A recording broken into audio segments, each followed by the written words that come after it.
I learned English a lot from TV series and it helped me build a second language brain where I think and speak in English. I've been learning Chinese in the same way for about a year and it's going pretty well. Over the years of this learning experience, the way I take notes has gotten simple and now there are only 5 cases, roughly speaking. Notes don't need to be aesthetic. My notes are pretty plain. So in this video, I will share the 5 cases of when and how I take notes from TV series and how they help me build a second language brain.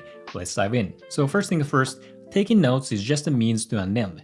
Then why do we take notes? My goal of language learning is to get another brain in the target language. So I understand, think, and speak without translating from my native language. That's what I do in English as a native Japanese speaker. And the first step for that is to understand without translating. Let me share an example. This is a Chinese sentence that I recently understood without translating. I will translate for you, but what happened in my brain was only this image. Because Japan is close to Taiwan, take a flight and in 2.5 hours, we can get there. There is no English or Japanese in my brain. The reason I always try to understand this way is because ultimately, I want to do this the other way around.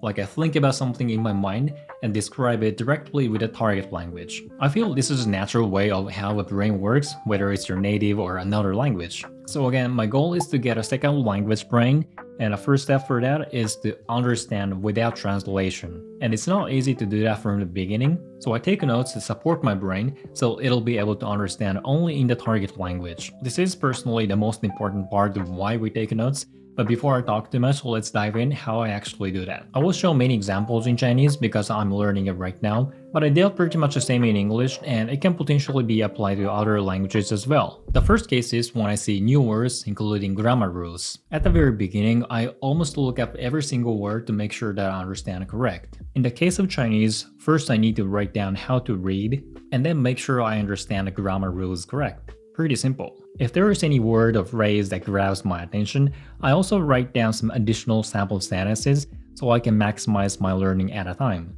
I always try to keep the left side as clean as possible because ultimately I want to read or listen and understand with no helps from my notes. Oh, by the way, I write down all the subtitles from a TV series, but it's just my style and it's really fine if you don't like it.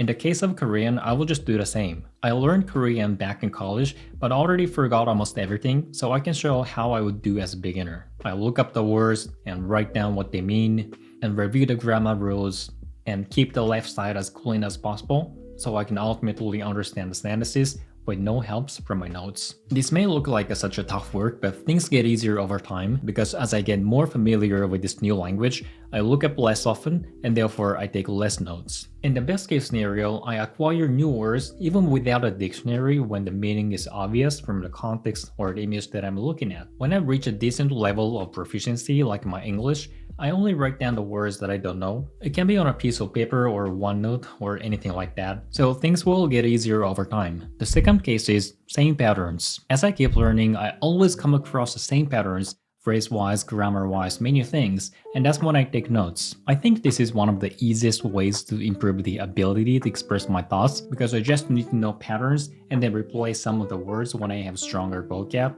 I can share a lot of examples. The first one is this 10点多.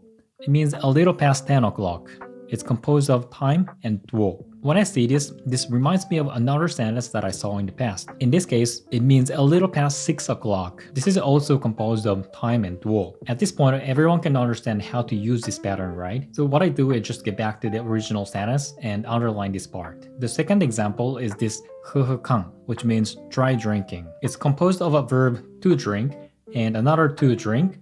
And the last word is originally to see or to look at, but in this case, it's more like trying. When I say this reminds me of another sentence in the past, which is here, meaning try thinking. And going all the way down here, I also find the same one, 吃吃看, meaning try eating. So what I do is just underline 喝喝看 and 吃吃看. And at this point, it's pretty obvious that when I want to say try doing, I can just use this pattern. This is a third example, 在飞机上, meaning on the airplane. This is composed of 在 and 上, and a specific location in the middle. And going all the way down here, I also see 在 Amazon 上, which means on Amazon. So I underline these ones and understand this is one way to specify the location. I know these are some basic grammar rules, so I could also learn from textbooks or something, But the reason I prefer learning this way is because I just want to make sure how these are actually used by native speakers in the real conversation, and it also makes me confident when I actually try to speak in the future, because as long as I speak the same way as a native speaker does, that should sound natural and that should be correct, right? So I just prefer learning this way. The last example is a bit longer but still the same. This is an important part. This is a verb to sing, and then there is a clause. The whole sentence goes like, sing one phrase, or as soon as I sing, that moves people's feelings. This reminds me of the same pattern that I saw in the past. I see the same thing right here. This is a verb to see or to look at, and then there is a clause. The whole sentence goes like, take one look, or as soon as I look at it, I know it's delicious. So I just go back to the original sentence and then underline the part where I want to pay attention. So taking notes on patterns like this makes the foundation of the ability to express my thoughts. The third case is something that looks similar but it has a different meaning. In the case of English, boring or bored, little or a little, first or at first. Each pair of them looks kind of similar, but have different meanings, right? I think it's really important to understand this kind of difference because sometimes what seems like a small difference for a language learner is actually a huge difference for native speakers. And in some cases, it could be extremely rude or inappropriate. No one wants to be like that. So the first example is this SoundCloud, because sometimes I also see SoundCloud. So I feel like what the hell is this word in the middle? So I look up or Google and take notes like, the first one is to remember, and the second one is more like can't remember. So what I originally saw was jan the chilema, and jan is to stand, so it means can you stand up. And I also understand jan chilema doesn't really make sense in this context. The second example is bu tai. This reminds me that I sometimes see tai bu as well. The only difference is which character comes first, so I make sure how they have different meanings and take notes about it. The original sentence I saw was this, and now I precisely understand what it means. So as I get more familiar with these differences, I'll be able to understand more precisely and express my thoughts more precisely as well. The fourth case is whenever I come across something that makes me really want to use in the future. For me, it's a fun part of language learning, like imagining myself talking with native speakers. This is the first example saying, it was so delicious that we ordered the same dish again later on. It's just a phrase that makes me want to use someday when I travel in Taiwan and try some local cuisine.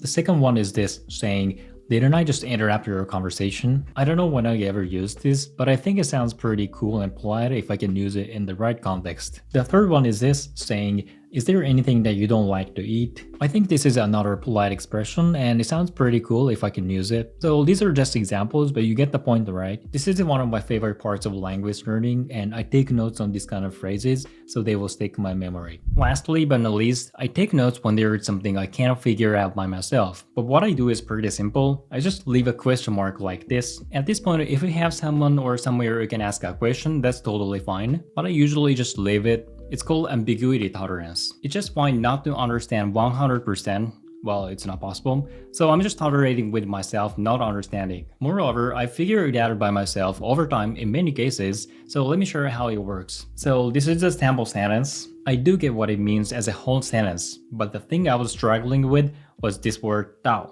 because I couldn't understand how it grammatically functions even with a dictionary. So I left a question mark right here. Then I came across two other sentences later on, and that was the aha moment. These three sentences, they all make sense. The pressure was so big today that I went through constipation all day long. I was so busy on New Year's Day that I didn't even have time to play golf. It was so delicious that I ordered the same dish later again. You know what the three sentences have in common, right? So now that I understand how this word functions, I don't need to translate anymore. All I need to know is this word dao can express the magnitude of an adjective. So sometimes I come across what I really don't understand at first, but in that case, I just leave a question mark so it'll be naturally figured out over time like this. That's all I have for you today. I hope you found this video helpful, and if you did, you'd probably like this video as well. Thanks for watching and see you next time.